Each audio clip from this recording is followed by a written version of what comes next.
मार्च के बाद देखना फिर।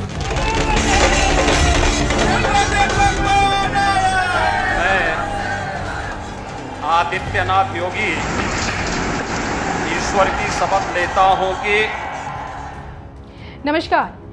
तन पर भगवा और दिल में जनता की सेवा का जुनून लिए योगी आदित्यनाथ अपने दूसरे कार्यकाल में फुल फॉर्म में नजर आ रहे हैं। इस बार योगी के तेवर पहले से भी ज्यादा सख्त हो चुके हैं, क्योंकि एक तरफ माफिया और अपराधियों पर बुलडोजर की स्पीड तेज है, तो वहीं बड़े अफसरों पर कार्रवाई का सिलसिला भी शुरू हो गया है। जी हां, गुरुवार यानी कि 31 मार्च को सोनभद्र के डीएम और गाजियाबाद के एसएसपी को सीधे सस्पेंड कर दिया गया और इसी बात से अंदाजा ही लगाया जा सकता है कि योगी आदित्यनाथ किसी को भी बख्शने के मूड में बिल्कुल नजर नहीं आ रहे हैं, क्योंकि जिस तरह से जिले के सबसे बड़े अफसरों पर कार्रवाई की गई है उसे नौकरशाही में अफरा तफरी का माहौल बना हुआ है।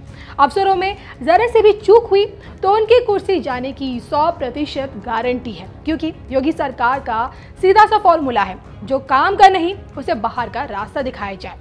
आपको यहाँ एक बात ये भी बताते चलें कि इन 2 अफसरों से पहले उत्तर प्रदेश के 4 आईपीएस अफसरों के भी तबादले किए गए, जिसमें 2 नामों को लेकर सबसे ज्यादा चर्चा हुई। पहला नाम एडीजी नवनीत सीकरा, जिन्होंने पीटीएस उन्नाव भेजा गया।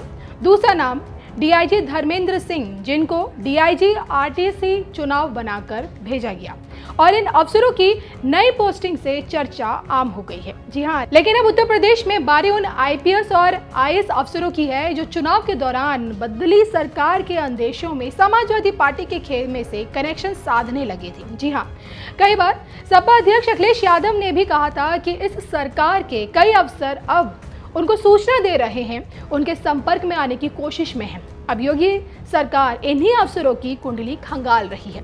वहीं दूसरी तरफ नई सरकार ने भी देखिए ऐसे अफसरों की सूची बनाई है जो माना जा रहा है कि जल्द कुछ और आईएएस और आईपीएस के साथ साथ बड़े अफसर तबादला या फिर कार्रवाई की जद में आएंगे।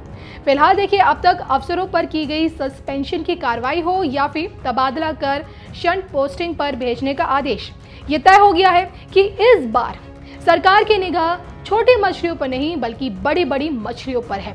वो फिर चाहे जिले के डीएस हो, कप्तान हो या फिर अपर मुख्य सचिव स्तर के अफसर। तो सरकार के तेवर देखकर उन जिलों के डीएम, एसपी और कमिश्नर में दहशत है जिनके खिलाफ जन आक्रोश है। भ्रष्टाचार की शिकायतों पर लगाम नहीं कसी जा सकी, तो वहीं यूपी बोर्ड परीक्षा में भी पेपर लीक के मामले में भी अफसरों की कुर्सी हिली है। माना यह जा रहा है कि जल्द ही इस मामले में भी नई सरकार बड़े अफसरों पर कार्रवाई करेगी। बहरहाल, जिस तरीके से योगी की सरकार फुल टाइट नजर आ रही है, इसको लेकर आप लोगों की क्या राय है, आपके क्या विचार हैं, कमेंट करके जरूर बताइए। 10 मार्च के बाद देखना फिर। मैं आदित्यनाथ योगी ईश्वर की शपथ लेता हूं कि